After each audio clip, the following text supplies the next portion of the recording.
오늘 설교 말씀은 하나님의 말씀에 순종한 요셉이라는 제목으로 잠시 말씀을 나누겠습니다.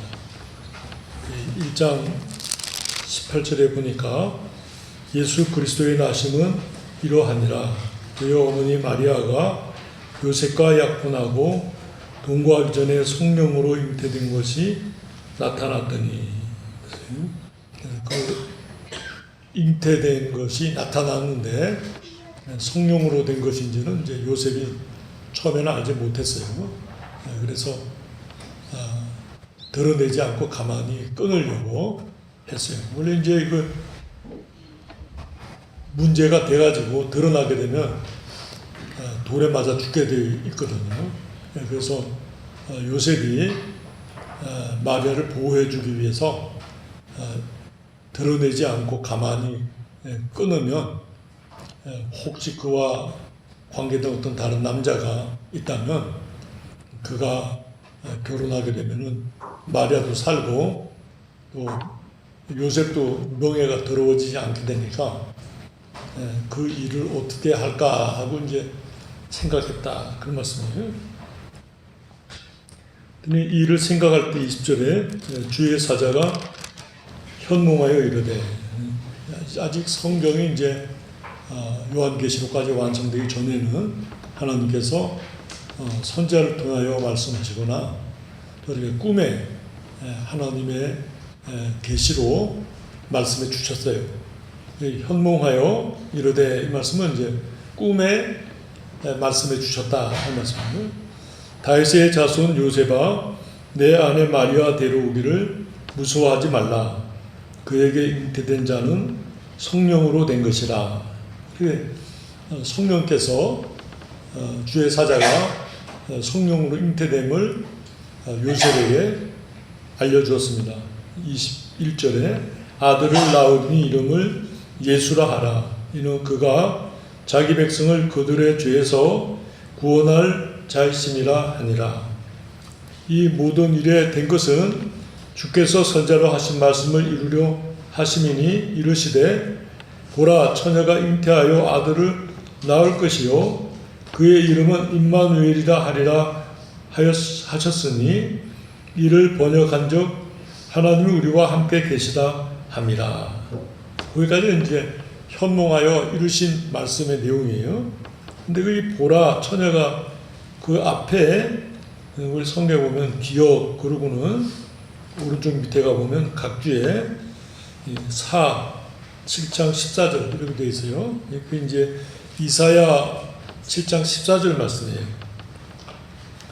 이사야 7장 14절 말씀으로 요셉에게 성령께서 설명하시고 가르쳐 주셨는데, 요셉이 그 이르신 말씀을 믿었다 한 말씀이에요.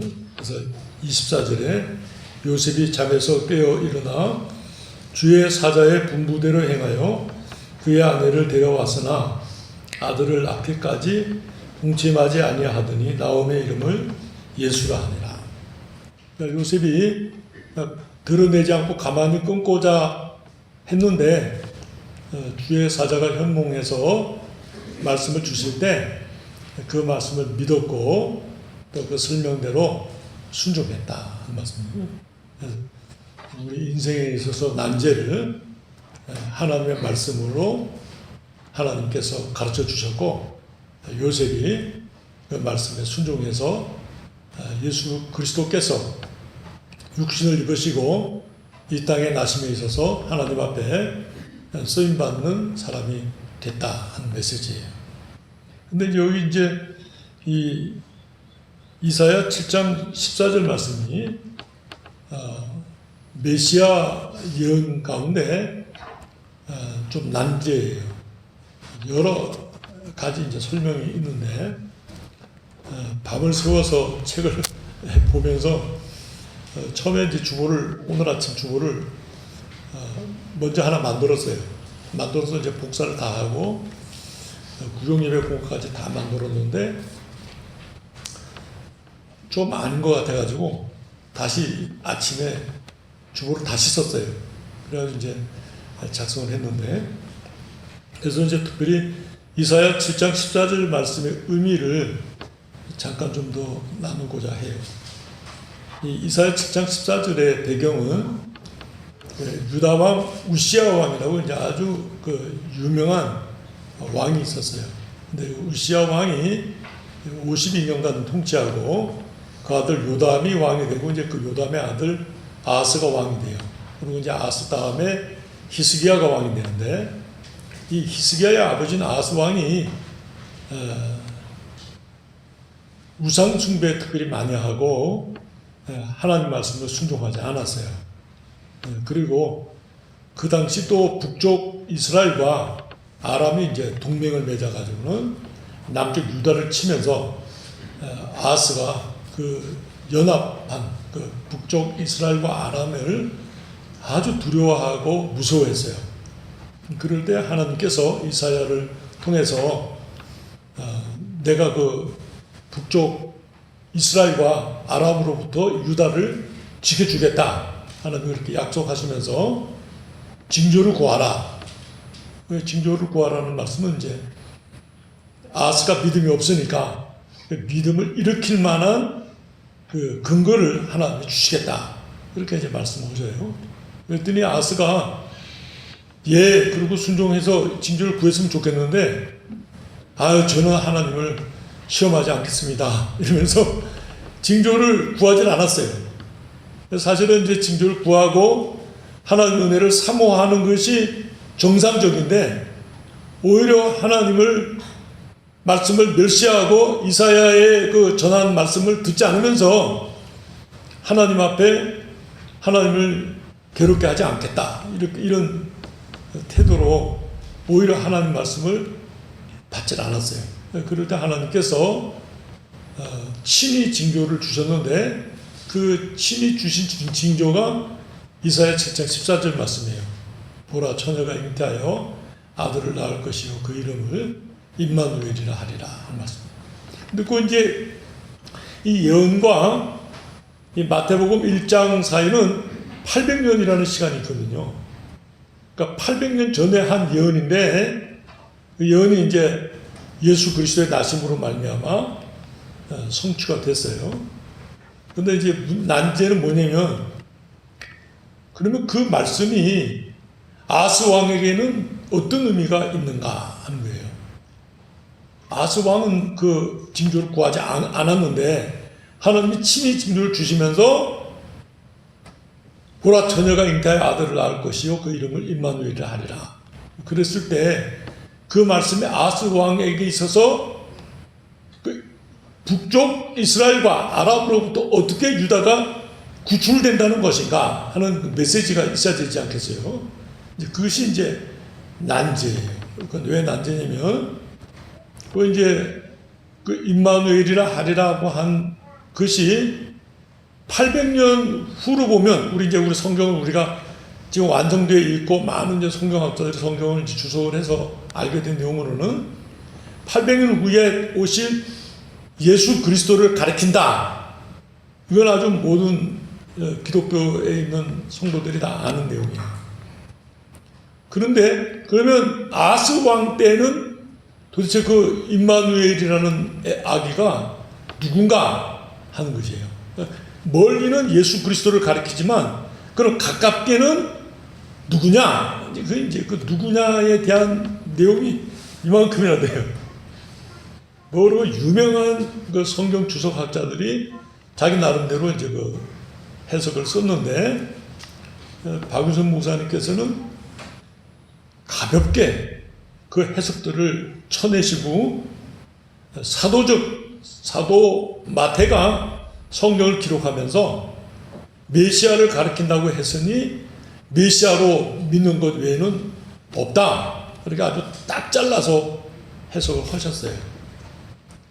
근데 제가 이제 이 전체 설교 준비를 하면서 요약해 보면 이사야가 아내가 이제 젊어요. 그래서 아들이 벌써 하나 있는데 그 아들을 가리킨다 그런 해석이 있어요. 매튜 헬리라는 해석자가 그렇게 해석했어요.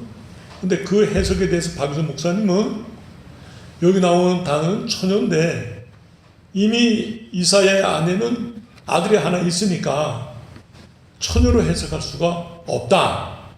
그래서 그 해석을 박유선 목사님은 쳐내셨어요. 그것도 이제 좀 멀리 보면 그 아스 왕이 아들이 이제 히스기야가 나오는데 히스기야를 가리키는 내용이다. 이렇게 이제 설명해서 히스기야가 종교개혁을 일으켜서 유다의 부흥을 실제로 꾀하거든요. 그래서 그것을 임마누엘로 본다. 이렇게 이제 해석하기도 해요.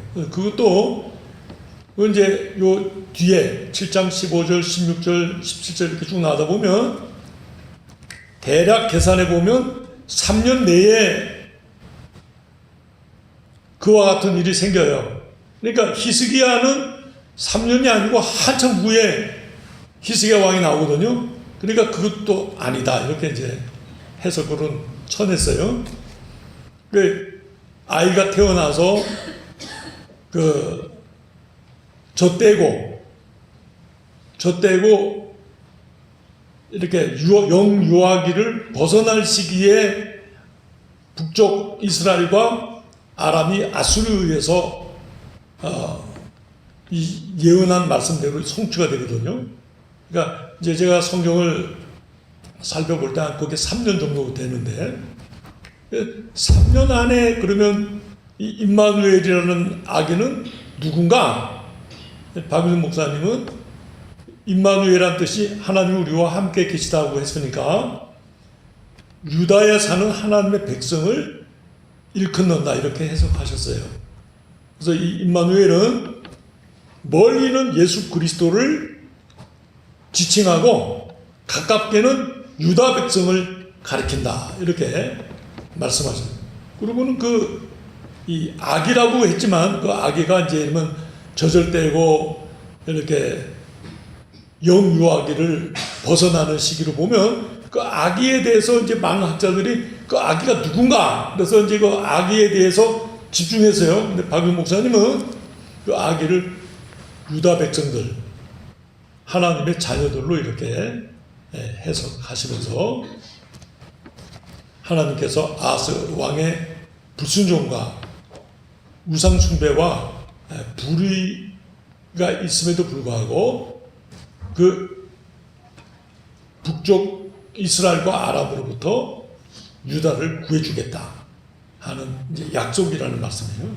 그 약속을 믿음으로써 하나님께로 회개하고 돌아오라 하는 것이 이제 그 메시지예요. 근데 아스 왕은 그 말씀을 받지도 않거니와 믿지도 않았어요. 그러고는 나중에 이제 이 아수르가 북쪽 아람과 이 북이스라엘을 칠 때 아수르에 가가지고는 그들의 신을 섬겨요. 우상 수입을 해서 섬겨요. 그러니까 가로가도 한참 가로가는 행동을 취해요. 근데 이제 그런 말씀 끝에 제가 이제 깨닫는 것은 우리가 주님을 찾아서 믿는 것이 아니고 영적으로 죽은 상태에서 하나님이 독생자를 보내주셔서 우리를 자녀 삼으신 것이거든요.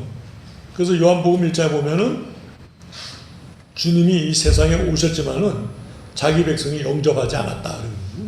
실제로 우리가 성경을 보더라도 대제사장이나 서기관이나 바리새인들이 이 마태복음 1장, 누가복음 1장, 2장 이렇게 보면 영접하지 않거든요. 오히려 소동하고 떠들고 방해하고 심지어 헤롯 같은 경우에는 동방박사들이 와서 얘기할 때 그 정보를 캐물어서 예수 죽이고자 했거든요. 그러니까 오늘날 우리가 성탄절에 기뻐하고 즐거워하는 그런 분위기가 아니라 아무도 몰랐어요. 예수님이 오시는 때에 사람들이 몰랐어요. 그때는 뭐 이렇게 정보 시대가 아니고 뭐 신문이 나오고 뭐 이렇게 뉴스가 나오는 때가 아니잖아요. 그냥 뭐 베들레헴의 어느 한 마을에 예수님이 나셨는데 아는 사람이 별로 없었죠.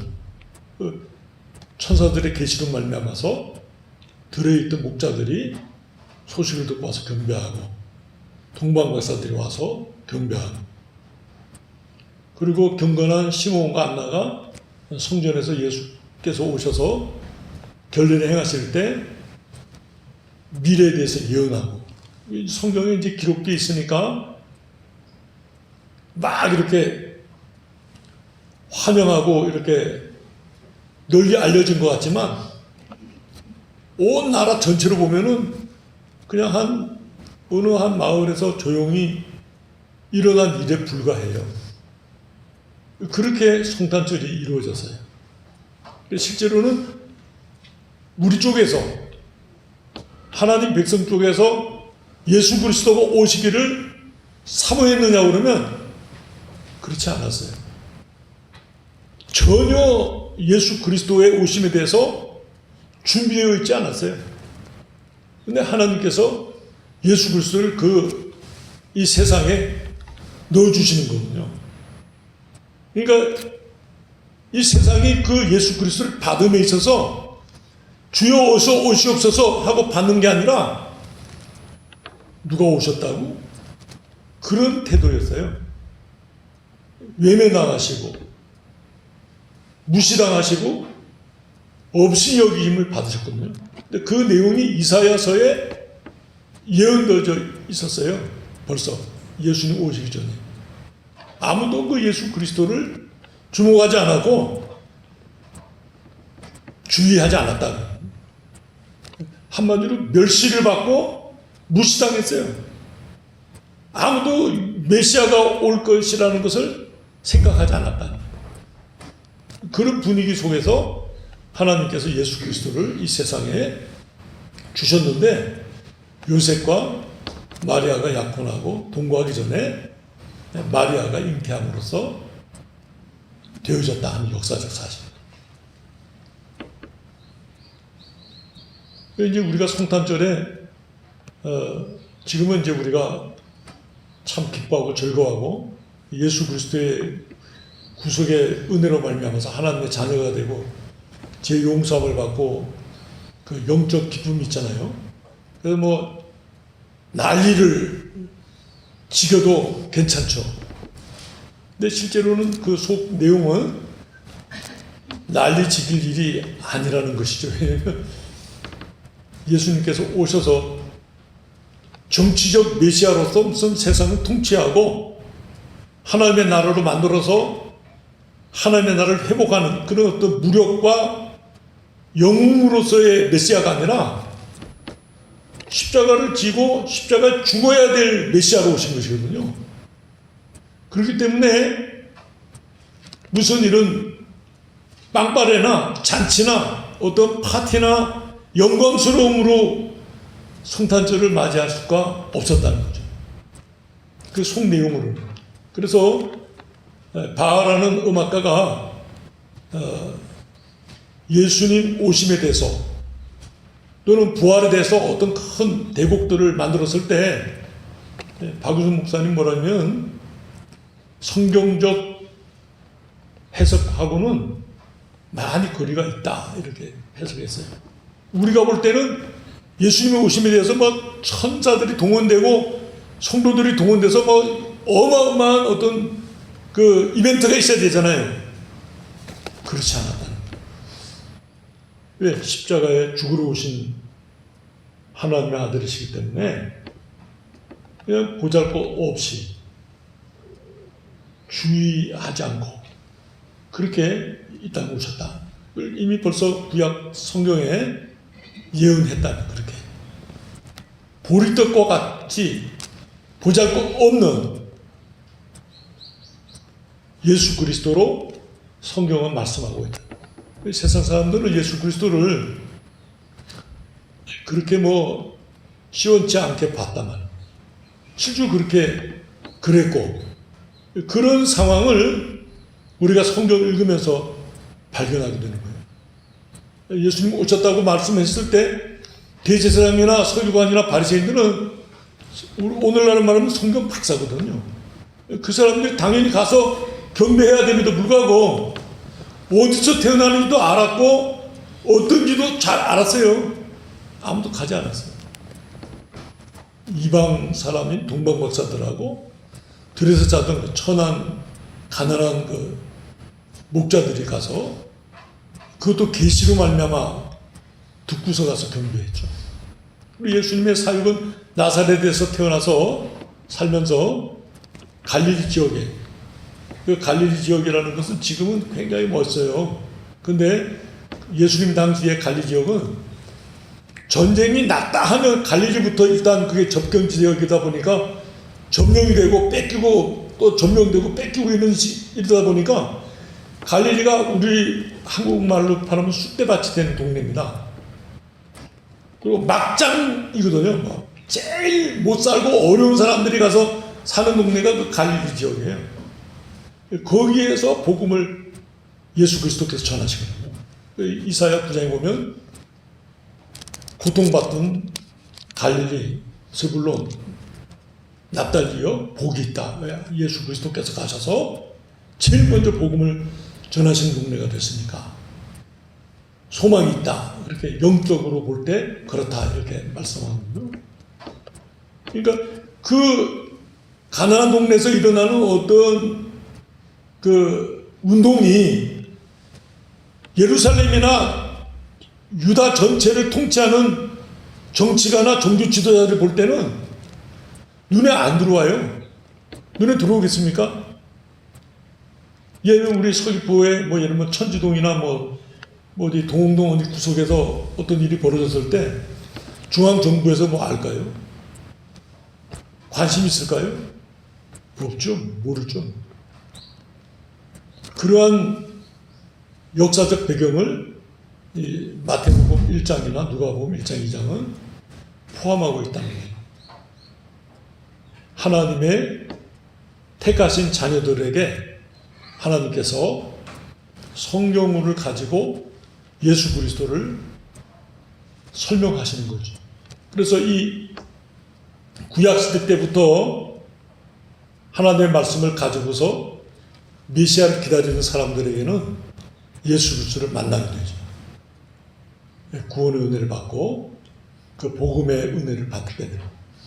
반면에 예수 그리스도를 믿지 않았던 사람들, 하나님 말씀을 배척하고 받지 않았던 사람들, 그리고 무관심했던 사람들은 비록 이스라엘 사람들이지만은 복음의 은혜를 받지 못했죠. 본인들이 원하지 않았기 때문에, 영접하지 않았기 때문에 제외됐죠. 이제 우리가 선택과 유기라고 해서 하나님의 작전 가운데 선택된 자들은 예수 그리스도를 믿어서 하나님의 자녀가 되고, 유기라고 해서 버려진 자들은 믿지 않는 자들. 오늘도 마찬가지죠. 우리가 누구에게 복음을 전했을 때 탁 영접하고 믿는 사람이 있는가 하면 에이 여보시오, 그래서 뭐 그런 쓸데없는 소리 하느냐 그러면서 아주 기분 나빠하고 배척하는 사람도 있죠. 근데 그 배척하는 사람이 그것으로 심판을 받는다. 하나님 앞에 버림을 받는 거예요. 예수 그리스도를 전했을 때 생명같이 받게 됩니다. 이번 우리 제주노회 지난 목요일과 금요일날 이제 송년회를 했어요. 근데 어느 목사님 한 분이 자기 아버지가 평생 예수 안 믿다가 자기 목사 되고 난 뒤에도 안 믿으셨대요.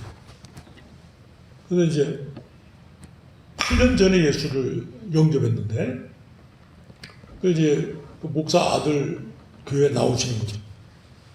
근데 세례를 받으셔야 되는데 어떻게 내가 아들한테 세례를 받나 이래가지고 이제 차일피일 미루시다가 올해 11월 달에 받으셨다. 그래서 이제 아들이 좀 지혜롭게 제가 그러면 세례 베푸는데 아버님이 좀 불편하시면 그러면 다른 목사님을 초빙해서 특별히 예배를 드리고 세례 받게 하시면 어떨까? 가만 생각하실 때 그렇게 할 필요가 없다고 그러죠. 아들이 물론 목사가 세를 주지만 아들이 주는 것이 아니고 하나님이 성부와 성자와 성령의 이름으로 주시는 것이니까 내가 그 강사 필요 없고 그냥 너에게 받겠다 그랬더니 그 아들이 아버지에게 세를 주셨다 그래서 우리가 다 박수도 치고 기뻐했어요. 그렇게 주님을 영접하는 자, 예수 그리스도를 구주와 주님으로 영접하는 자에게 하나님께서 영생의 약속을 주시는 굉장한 축복이죠. 그러니까 이 진리를 성령께서 깨닫게 해주실 때 은혜를 받는 거죠. 처음에는 내가 누가 전도를 올 때 제가 예수를 믿겠어요 하고 누구의 손에 이끌려서 교회를 출입했지만 1년 지나고 2년 지나고 3년 지나면서 뭘 깨닫게 되냐면 성령께서 그때 어떤 사람을 통해서 나에게 그 복음을 주셨구나. 내가 전혀 주님을 알지 못했는데 성령께서 내 마음속에 주님을 믿을 수 있는 믿음을 주셨구나 하는 것을 고백하게 됩니다. 그래서 하나님의 은혜를 사모하게 됩니다. 아직 주님을 영접하지 못한 사람들도 그들이 주님을 영접할 수 있도록 기도하는 하나님 그들에게도 저에게 주셨던 그 은혜를 그들에게도 주시옵소서 기도하는 하나님께서 그 마음문을 열죠. 어떤 사람은 좀 일찍 여는 사람도 있고 어떤 사람은 좀 늦게 여는 사람 지속적으로 기도하면서 전도하는 처음에는 멸시를 하죠. 무시하고 말도 안 된다고 하고 그러나 하나님 그 마음을 문을 여시면 주님을 영접하는 그러니까 하나님 말씀에 근거해서 신앙생활을 이루어가게 됩니다. 성숙한 신앙으로 자라가게 됩니다. 어떤 분이 그러셨어요. 내가 우리 며느리 예수 믿는다고 핍박을 할 뿐만 아니라 성경책을 찢어서 버리기도 하고 똥톡간에 버리기도 하고 이러면서 핍박을 엄청 했는데 예수 믿어도 된다는 게 말이 됩니까? 주님께서 당신을 위해서 십자가 죽으셨는데 그까짓 성경책 몇 권 버렸다고 찢어버렸다고 하나님 그것 때문에 벌하시겠어요? 그 아들을 주시고서 십자가 죽기까지 당신을 사랑하셨는데 당신이 입으로 주님을 믿겠어요 하면은 하나님께서 은혜를 주실 거예요. 그러면 제가 믿죠. 주님이 그렇게 저에게 은혜를 베풀어 주신다는데 제가 마다할 이유가 있겠습니까? 비록 성경책을 몇 권 그렇게 찢어버리고 똥톡간에 버리고 그랬지만은 제가 믿겠어요. 결심기도 할 때 막 눈물을 쏟으시고 영접하는 그 기쁨을 누리셔요. 내가 구원을 받았다. 내가 이 죽으면 어떡하나 걱정을 많이 했는데 이제 난 죽어도 괜찮다. 주님이 계신 나라에 갈 수 있다는 거 확신이 든다고. 그걸 많이 기뻐요. 참 소망. 모르던 세계가 확 열리는. 한 번은 제가 어떤 성도님 이렇게 신방 가서 전도를 하고 예배를 드렸는데 그분이 그러세요. 의사들은 올해 3월 달에 죽는다고 그랬는데 아직 9월 달인데 아직 죽지를 않아서 살아있습니다. 하실 일이 있어서 그러시겠죠. 목사님 병상에 누워서 제가 뭘 합니까? 왜요? 그래도 할 일이 많으실 텐데. 할 일 있으면 숙제를 내주십시오. 그래서 제가 숙제를 내드렸어요. 병문안 오는 사람마다 당신이 믿은 예수 그리스도를 전하세요. 그리고 그거 다 전하면 목사님 제가 우리 면회 온 사람들한테 다 전도했습니다. 그러면 제가 그때 하나님 앞에 가도록 기도를 드리겠습니다. 그러시죠. 근데 그 다음에 한 3월을 됐는데 그분이 그러세요. 목사님 제가 거의 우리 문중과 면회 온 사람들이 전도 다 했습니다. 그럼 이번 주에 가시겠습니다. 근데 정말 그 주에 가신 거예요. 근데 그분이 문중 가운데 7사람을 전도를 하고 안동 사람이었는데 안동에 선교사가 왔는데 그 안동이 워낙 세가지고 선교사를 내쫓고 해서 교회가 서지 못했는데 이분이 그 땅을 하나님 앞에 헌금하고 그 물질을 헌금을 해서 교육자를 모시고 교회를 건립한 것을 제가 봤어요. 영화롭게 그냥 죽어서 지옥 갈 인생이었는데 예수 그리스도를 믿고 은혜를 받아서 참 문중에서 영화롭게 죽는 걸 제가 봤어요. 아, 이거 참 얼마나 귀한 은혜인가. 하나님이 그렇게 우리에게 찾아오셔서 우리의 죄를 용서해 주실 뿐만 아니라 우리에게 영원한 생명의 나라를 선물로 주시는 은혜를 주시더라고요. 이게 이제 성탄절의 의미라고 할 수 있겠습니다. 그래서 우리의 가족들, 우리 친구들 초청하는 거예요. 우리 성탄절에 우리 교회 한번 와 주십시오. 이렇게. 초청은 그냥 말로 할 수도 있겠지만 카드를 하나 여러분이 사셔서 친필로 써서 선물을 할 수 있죠. 또 상품도 하나 넣어서 예를 들면 이마트 상품권을 사서 이렇게 한 5만 원인지 3만 원인지 만 원인지 하여튼 자기 수준대로 사서 넣어서 드리면서 우리 교회 한번 오셔서 예배 드리시면 좋겠습니다. 거절하더라도 또 들을 수 있죠. 초청하는 거죠. 복음을 들을 수 있는 기회를 주시는 것이죠. 각각의 방법을 따라서 이제 자꾸 권하게 되면 부담을 가지죠. 그리고 부담은 좋은 부담이거든요. 왜? 죄를 짓자고 하는 것이 아니라 영생을 얻자는 부담이기 때문에 성령께서 역사하시거든요. 기도하면서 초청. 자녀들에게도 성탄절에 우리 교회 가서 한번 같이 예배를 드리자. 얼마나 좋아요. 그렇게 약속하고 기도하고 준비를 쭉 해오느라면 하나님이 감동을 주시거든요. 그래서 초청은. 그리고 또 올해 안 되면 내년에 또 내년에 우리 부활절도 있고 주감사절도 있고 절기들이 있잖아요. 그럴 때 초청하는 거예요. 자꾸 초청하면 약속을 하는 가운데 그 부담이 점점 커지죠. 커져서 나중에는 성사가 돼요. 제가 이제 신방 갈 때 잘 쓰는 방법인데 약속해요. 약속해 갔는데 못 만나잖아요. 꽝이 아니고 아주 좋은 거예요. 못 만났을 때. 두 번가 또 못 만나. 목사님 다녀갔을 때 제가 바빠서 못 만났어요. 10번, 20번 가면요. 만날 기회가 많아질까요? 적어질까요? 많아져요. 목사님 제가 그 시간에 꼭 기다릴 테니까 꼭 오십시오. 먼저 시간을 만들어서 만나게 되거든요. 그러니까 약속이 어그러지는 것이 부담이 안 돼요. 기회가 되는 것이니까. 이게 초청하는 거예요. 처음에 오늘 초청했는데 안 됐어요. 그럼 다음에 한 2, 3일 지나서 또 한 주간 지나서 또 초청하는 거예요. 정 그렇게 원하신다면 제가 그럼 가겠습니다. 오시면 혹시 이런 선물을 제가 드리겠습니다. 주면 좋죠. 저는 이제 서울에 있을 때 어떤 형제가 전도지를 주는데 저희 교회에 오시면 그 전도지 속에 있는 내용이에요.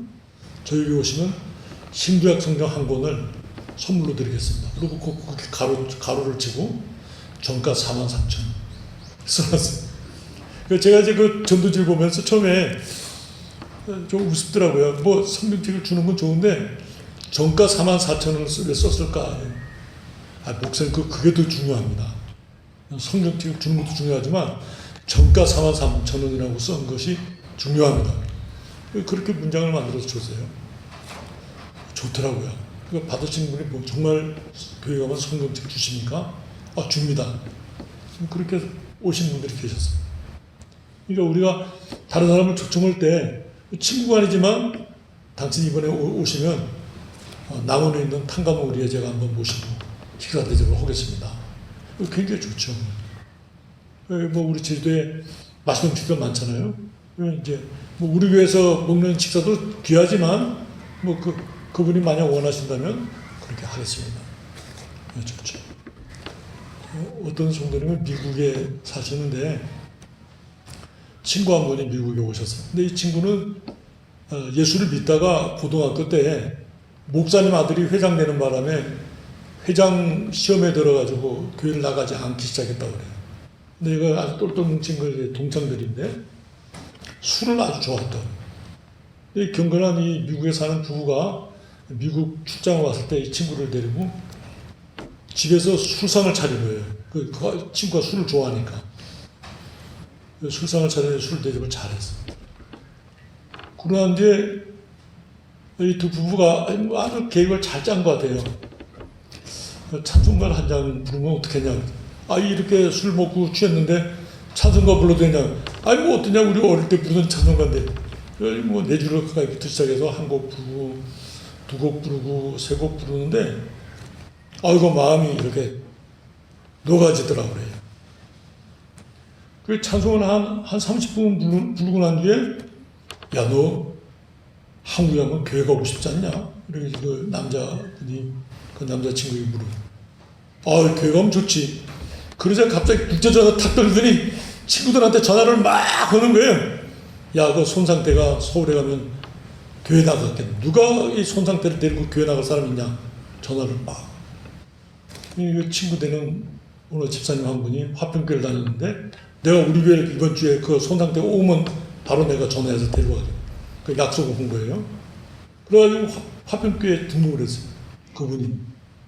그래서 신앙생활 하는 거야. 그리고 그분이 그 간증을 해서 우리가 알게 됐어요. 그 미국에 있는 그 친구가 자기가 그렇게 술 대접을 하고 찬송을 부르고 복음을 전하는 바람에 자기가 등록하게 됐다. 얼마나 귀해요. 우리가 하나님 앞에 나아가는 방법이 있어요. 어느 한 가지 방법이 있는 게 아니고 하나님 지혜를 주시는 것이죠. 기회를 주시고 왜 우리가 주님 앞에 쓰임을 받는 거예요. 그렇게 마음속에 여러분 기도하시고서 가족이나 또 친구들이나 또 뭐 부모님이나 이렇게 초청하셔서 우리 한라산교회에 같이 예배 드리시면 좋겠습니다. 기도하겠습니다. 기도하시겠습니다. 하나님 아버지의 은혜를 감사합니다. 믿음을 일으키기 위하여 아스 왕에게 징조를 구하라 하여도 하나님을 괴롭게 하지 않겠다고 하면서 오히려 외식하며 하나님 말씀을 멸시하던 아스 왕 앞에 하나님께서 직접 처녀가 잉태하여 아들을 낳을 것이요 그 이름을 임마누엘이라 하리라 이렇게 말씀하시며 그 아이가 영유아기를 지나기 전에 북쪽 이스라엘과 아람이 침입을 받아 그 유다를 멸하고자 하는 도모가 실패하리라고 예언한 말씀이 성취되며 800년 후에 예수 그리스도로 말미암아 우리에게 구속의 은혜를 허락하여 주시고 이렇게 귀한 성탄절의 은혜를 저희들에게 주시니 감사합니다. 하나님께서는 우리가 죄로 죽고 허물로 죽고 연약함으로 말미암아 주님을 도무지 알지도 못하고 주님을 멸시하며 무시하며 등한히하며 주의하지 않던 저희들에게 성령으로 말미암아 거듭나게 하시고 예수 그리스도를 알게 하시고 마음에 영접하게 하시고 하나님의 거룩한 자녀로 삼아주시고 또 이렇게 교회 공동체를 허락하여 주셔서 함께 위로하고 격려하며 자라가는 신앙을 주시니 감사합니다. 아버지 하나님 이 귀한 은혜들은 우리가 노력하여 얻은 것도 아니요 우리가 힘써서 얻은 것도 아니요 사모하여 우리가 받은 것도 아니고 하나님께서 특별한 때에 선물로 주셔서 하나님의 백성이 되었습니다. 이러한 귀한 은혜를 우리의 믿지 않는 가족과 우리 친구들, 이웃에게 전하고자 합니다. 하나님 아버지, 저희들에게 주셨던 그 은혜를 우리 이웃도 받을 수 있도록 권고하여 주시옵소서. 저희들에게 지혜를 주시옵소서. 저희들에게 기회를 주시옵시고 하나님 앞에 쓰임받는 믿음의 종들이 되게 하여 주셔서 사망과 저주와 악담이 난무하는 이 세상 속에 예수 그리스도로 말미암는 기쁨과 찬송과 희락과 즐거움이 넘치게 하여 주시옵소서. 이 성탄절에 저희들의 삶이, 저희들의 가정이 회복되는 믿음의 역사들이 일어날 수 있도록 축복하여 주시옵소서. 예수 그리스도 이름으로 기도드리옵나이다. 아멘.